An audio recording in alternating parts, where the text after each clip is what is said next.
Hello, and for those who may be interested, you should know that in the fullness of time, probably upon completion of this novel, I will be holding forth upon some views of its content, presentation, history before and since, and plenty of other things. You may already have noticed that it occasionally introduces discussable material. So, but our task at present is to enjoy the story. Here we are upon chapter 11 of Anyone Got a Match by Max Schulman. Virgil Tatum was seated behind his desk at Acanthus College, and Jefferson Tatum was seated in a chair nearby when Ira Shapian entered the office. Virgil rushed forward with a delighted smile. Ira, damn, it's good to clap eyes on you again. And you, answered Ira, seizing Virgil's hand, his delight as honest as Virgil's own. Unbelievable. 18 years since I've seen you, and you haven't gotten one day older. Look who's talking. Why, you actually look younger. Thank you, said Ira. On behalf of my tailor, my masseur, and my orthodontist, thank you. How's that lovely Polly? Asked Virgil. Polly? Oh, fine, fine. Still gorgeous? Yes, I guess so. Lucky pup, said Virgil, regarding Ira with something akin to envy.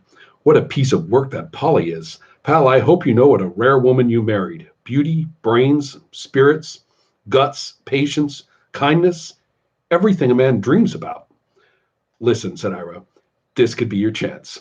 I'll be tied up for several weeks in Owens Mill. Maybe now's the time for you to fly west and try your luck with Polly. Don't tempt me, said Virgil. I might forget I'm your friend. Hate to interrupt, said Jefferson, standing with fixed smile and extended hand, but how do? I believe you've met my father, said Virgil. Pa, you remember Ira Shapian. He was stationed here during the war. Surely, said Jefferson. You boys done a hell of a job. Not one enemy attack all the time you were in Owens Mill. Ira grinned. Yes, I remember you, Mr. Tatum. Virgil and I are lying to each other, but you really haven't changed. Nothing like bourbon whiskey and Tatum cigarettes to keep the roses in your cheeks, said Jefferson. Pa's going to show you around the campus, said Virgil. I'm sorry I can't do it myself, but I've got a faculty meeting. Perfectly all right. But we'll meet back here at noon for lunch, okay? Fine. Virgil paused a moment. Look, Ira, I hope you don't mind, but the whole town's been buzzing about your coming down. I asked a few of your old friends to join us for lunch. A drum roll of excitement started under Ira's breastbone. Marvelous, he said with exactly the right measure of enthusiasm. Who's coming? Not many. I know how tight your schedule is. I just asked a few of the Owenses. Fine, fine, said Ira, then, casually. Will Boo be here? As a matter of fact, no. I invited her, but she said she couldn't make it. The drumming in Ira's chest slowed to dirge tempo. Too bad, he said, keeping his tone light. How is she? Boo? There now is the one who doesn't change, except maybe to get more beautiful. The drumming segued into bolero rhythm. Yes, I remember, he said with an elaborately faint smile. Nice-looking girl. It seems to me somebody, I forget who, told me she never remarried after that Navy flyer got killed in the war. Can that be true? It is. Seems impossible, said Ira. Seems insoluble, said Virgil. It's going on 10:30, said Jefferson, and I'm thinking Mr. Shapian might maybe like to have a look at the college, seeing as how he flew all the way out here from Hollywood, California, to do a show about us on television. Ira and Virgil wrenched themselves back into the here and now. Of course, said Virgil. See you at noon, Ira. Right. Be sure to give Ira a good look around, Virgil instructed his father. Lots of interesting new things at Acanthus. So I hear, said Ira. In fact, they tell me you've passed a kind of miracle. That's it, a miracle, exclaimed Jefferson. Wait till you see our School of Nutrition and Public Health, a real piss cutter. And all our other schools, added Virgil. Fine arts, humanities, history, economics. Yes, sir, interrupted Jefferson. We have gone and made us a real crackerjack of a college. But wait, Mr. Shapian, just wait till you see the prize in the crackerjack. I mean, the School of Nutrition and Public Health. Come, Sonny. He herded Ira out of the administration building and onto an oak-shaded quadrangle. Three sides of the quadrangle were bounded by the standard structures of academe, Gothic arches, leaded panes, red brick draped with ivy. On the fourth side, there stood, anomalously, A long, low, contemporary slab of glass and aluminum. It was toward this building that Jefferson steered Ira. Kind of a shame Boo couldn't make it for lunch today, said Ira as they walked. Not sick or anything? No, just busy, Jefferson answered. You remember Boo and all her fancy projects. Yes, said Ira. I remember Boo and all her fancy projects. Sweatered students carrying books, tweeted teachers carrying briefcases, hurried or sauntered along the paths that crisscrossed the quadrangle. Suddenly, heading toward Ira and Jefferson, a bicycle appeared, a high, ancient, well-used bicycle of English manufacture. Hunched over the handlebars, his stumpy legs churning vigorously, was a pink twinkly bald man with suede patches on his elbows. He braked the bike to a squealing stop. Morning, Tatum, he cried with a jocular toss of his head at Jefferson. Jefferson glowered silently. The cyclist examined Ira. And who is this swarthy gentleman with the porcelain front teeth? He asked. Ira waited for Jefferson to make the introduction, but the old man stood in rock-like silence. I'm Ira Shapian, said Ira. Ah, yes, the television person. Heard all about you. Linden of Arts is my name, cultural anthropology. Well, well, said Ira, impressed. A great pleasure, sir. I've admired your work for many years. Thank you, said Linden of Arts, beaming on Ira. But it's all been finger exercises so far. The big work lies ahead. He winked at Jefferson. Hey, Tatum? Jefferson made a rumbling sound. May I ask what you're up to? Said Ira to Linden of Arts. What I am up to, young man, is far and away the most pungent enterprise going on at this yeasty new university. I, Shapian, am endeavoring to discover how this anachronism, he pointed a thumb at Jefferson, continues to hold the children of Ham in bondage. Has this old oak, indicating Jefferson again, truly bowed before the winds of change, or is he, as I suspect, only giving a clever imitation? Negroes are in open insurrection everywhere in America, but here, in Owens Mill, all is serene. Why, Shapian? How does the tyrant pacify the population? Piquant question, eh? Well, there is an answer, and I shall not rest until I know it. Goodbye, sir. Goodbye, old oak. With a merry wave, he pedaled away. Ira looked curiously at Jefferson. I don't mean to pry, Mr. Tatum, but you are still picking up the tab at Acanthus. Every penny, said Jefferson, tight-lipped. And you're letting Linden of Arts go ahead with his project? Jefferson smiled painfully. It's what they call academic freedom, he said. Then, as the vast glass slab loomed before them, the pain in the old man's face sweetened into joy. Here she is, he said proudly, 500 feet of windows and all thermopane. Every lab air-conditioned, triple-filtered and irradiated. Newest, best, most expensive equipment in the whole wide world. Finest teachers, finest students, finest everything. Mr. Shapian, won't you come into our School of Nutrition and Public Health? He swung open a huge glass door and gallantly extended his palm, inviting Ira to enter. They walked into a stark, spotless, rubber-tiled lobby, adorned only by a single bust of Asclepiades.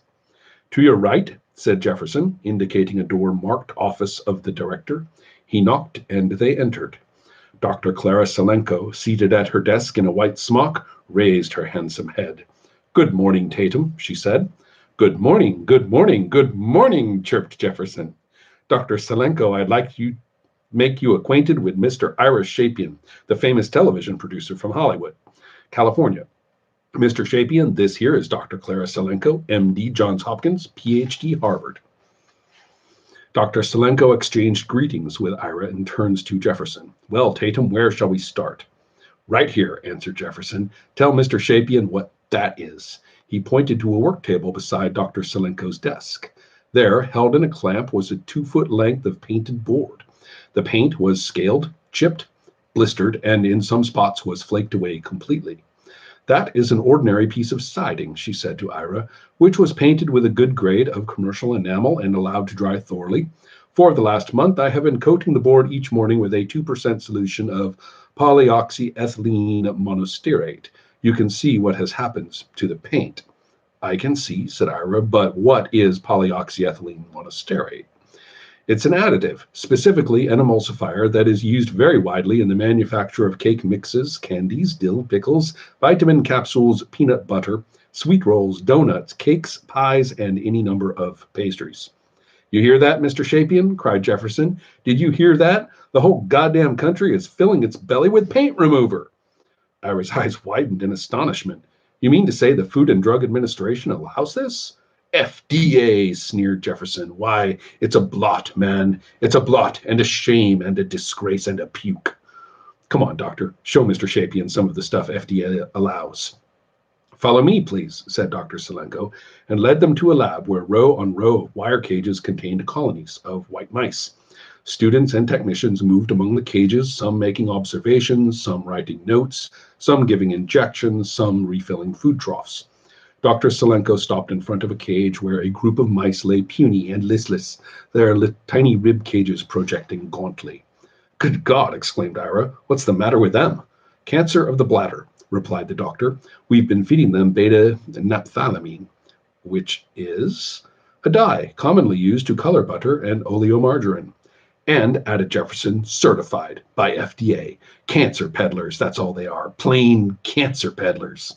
Now, Tatum, said Dr. Salenko soothingly, but Jefferson would not be pacified. You said it yourself, doctor, he insisted. How many food dyes has FDA certified? 7. And how many of them 7 can give you cancer? We've proved 5 so far, namely yellow AB and yellow OB, both beta-naphthalene. Beta-naphthylamine. You see the results on these mice. Now observe the lesions on the mice in the next cage. These are skin cancers caused by blue number 1, green number 2, and green number 3, all dyes certified for use in candy, ice cream, jellies, and puddings. Jefferson pressed on. All right, so much for the dyes. Now let's get to that gluey stuff with the long name. Carboxymethylcellulose, that's the one. Used principally in cheeses, salad dressings, and canned fruit. Definitely carcinogenic. Thank you. Now the other one with the long name, the sooty one you find in bacon and ham and all kinds of smoked meats. Polycyclic aromatic hydrocarbons. Carcinogen? No question. Good. Would you run through a few more carcinogens, please, ma'am? Well, there's paraffin, which is used to preserve apples. An apple a day keeps the doctor away, snorted Jefferson. Ha! There are the pesticide residues you find in meat. Ironically, the most expensive cuts of meat, the ones marbled with fat, are the most likely to retain pesticides. You getting all this, Mr. Shapian? Asked Jefferson. What I'm getting is a little sick, said Ira. And who would not, said the old man righteously. The nerve of them little panty waists in Washington, every one of them on the public tit. Oh, excuse me, ma'am. You're excused, said Dr. Salenko. Jefferson resumed. The nerve of them, I say, the ungodly gall of them little clock punchers to accuse cigarettes of giving people when they're the real cancer merchants in this country. Aha, said Ira quietly, for suddenly a truth came clear to him. All the way from Hollywood to Owens Mill, in those rare moments when he was not thinking of Boo, he had speculated on Jefferson Tatum's motives. Why had a rough old buzzard like Jefferson spent millions to make a first-class university out of Acanthus? Why was he spending another bundle of money to buy 60 minutes of prime television time for a public service show? Now, in a flash, Ira saw and understood the whole plot. Foxy old grandpa, thought Ira admiringly. Shrewd old gut fighter. But, thought Ira, there were rules in this fight. If old Tatum was under the impression he was going to have everything his way, he had better be disabused of the notion, and quickly. Equal time for both sides was a cardinal law of television, and unless Jefferson was prepared to agree, Ira intended to kill the program here and now. Mr. Tatum, said Ira, with a careful smile, these are very interesting things I'm learning from you and Dr. Salenko. Oh, there's lots more, Sonny. Not just cancer, but heart trouble and breakbone fever and dry heaves and any other misery you might name. We are getting poisoned to death, and worse, each year. Every year, new poisons, new additives, new chemicals, tons and tons, more, always more. And that's what you're going to show people on the television, ain't you, Mr. Shapian? Oh, yes, that's what I'm going to show people on the television. But you understand, of course, there will also be a rebuttal that I mean to present. Both sides of the argument. Wouldn't have it any other way, said Jefferson piously. And whoever rebuts, continued Ira, is likely to have some pretty sharp questions. In fact, I can think of one right now. Go ahead, Sonny. Ask the pretty lady doctor. My money's on her. All right, Dr. Salenko. It's an obvious question. If it's true that Americans are eating all these poisons, why are we living so much longer than we used to live, say, 50 years ago? I will give you an obvious answer to your obvious question, said Dr. Salenko. Today, because of better sanitation, better housing, better doctors, better hospitals, better surgery, better medication, we are keeping people alive who wouldn't have stood a chance 50 years ago. Is that bad? Is it good? Sure, life is good, if by life you mean health and vigor. But America has become a nation of invalids.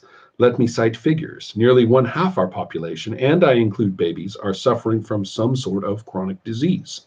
In the United States, at last report, there were a total of 88,959,534 registered cases of chronic illness. Some more figures. In the 7 years from June 1947 to June 1955, 4,321,000 young men were called up by their draft boards. Out of that number, 2,248,000, 52% were rejected as unfit. That is an increase of 11% over World War II, an increase of 21% over World War I. The signs are written large, Mr. Shapian. America is getting sicker by the day. And you blame it all on food. Most of it. The body is a machine designed to be fueled by certain natural nutrients, not by chemicals. Add chemicals and the machine simply won't function as it should. Oh yes, you can be kept alive, but how? By adding more chemicals, that's how. More work for the kidneys, the liver, the gut, more years and less health. I don't know about you, sir, but I call it a poor bargain. That's telling him, missy, crowed Jefferson. Come on, let's go look at them mice you injected with sodium nitrite. Dr. Salenko shook her head. Too late, Tatum. They only lasted 35 minutes. No kidding, said Jefferson, a sunny grin lighting his face. He turns to Ira. You like hot dogs, Mr. Shapian? Hot dogs? Sure. Why? Sodium nitrite is what gives them that pretty pink color, he said jovially. Okay, kids, let's go over to Dr. Levine's lab. Dr. Levine's our water expert. One moment, said Ira. The thought really isn't terribly appealing to me, but it's time for lunch. And indeed, the campus bell tower was chiming noon. Hell, complained the old man, just when it was getting interesting. Thank you, Dr. Salenko, said Ira. I'll try hard not to get underfoot, but I'm afraid you're going to have me around for a while. I look forward to it, she said. Goodbye, Shapian. Goodbye, Tatum. Fine woman, said Jefferson to Ira as they walked back across the quadrangle. But no action. Tough, said Ira politely. And speaking of that, Jefferson continued, should you crave a little nookie while you're in town, just let me know. You're very kind, said Ira. Proud to help out. I like you, Mr. Shapian. Fact is, I like practically all you Jew fellers. Not that it makes any difference, said Ira, but I'm an Armenian. You're right, said Jefferson. It don't make any difference. They walked through the arch of the administration building and into Virgil's office. An elderly Negro in a mess jacket was setting a table for lunch at one end of the large room. Virgil was seated at his desk. Across from him sat William Ransom Owens, and carrying the inevitable briefcase, Robert E. Lee Owens. The Owenses bounded to their feet and exchanged hearty greetings with Ira. Mr. Shapian, said William Ransom, twitching with eagerness, I've been thinking that possibly I might be of some slight help with the background music for your television show. What I had in mind were authentic regional airs, black is the color of my true love's hair, bow dem cabbage down, things of that sort. All symphonically arranged, of course. Done, you might say, in the manner of Dvorak's New World. Sit down and shut up, said Jefferson. Ira placed a gentle hand on William Ransom's shoulder. Thank you, William Ransom, he said. It sounds just right. I'll put you in touch with my music director when he arrives. You will, cried William Ransom, clapping his hands. I will, Ira promised. And I, said Lee, approaching Ira with his briefcase, want to assure you, sir, that my department is prepared to make all its data available to you. I have here, for instance, he started to unzip the briefcase. You close that thing before I tear it up for dog leashes, said Jefferson. Thank you, Lee, said Ira. My scriptwriters will call on you as soon as they get here. Thank you, sir, said Lee, and stuck out his tongue at Jefferson as soon as Jefferson's back was turned. Excuse me, said Virgil, a small frown of bewilderment on his brow. He walked across the room to the Negro waiter. I think you've made a mistake, Charles, he said. You're setting 6 places, and there's only 5 for lunch. No, Mr. Virgil, there's going to be 1 extra, replied the waiter. Oh, who?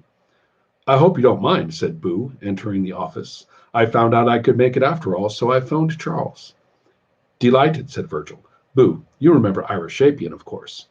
Make it after all, so I phoned Charles. Delighted, said Virgil. Boo, you remember Ira Shapian, of course. Of course, she said. Of course, said Ira. Of course, said his swelling heart, his rushing blood, his brimming black eyes. He took her outstretched hand.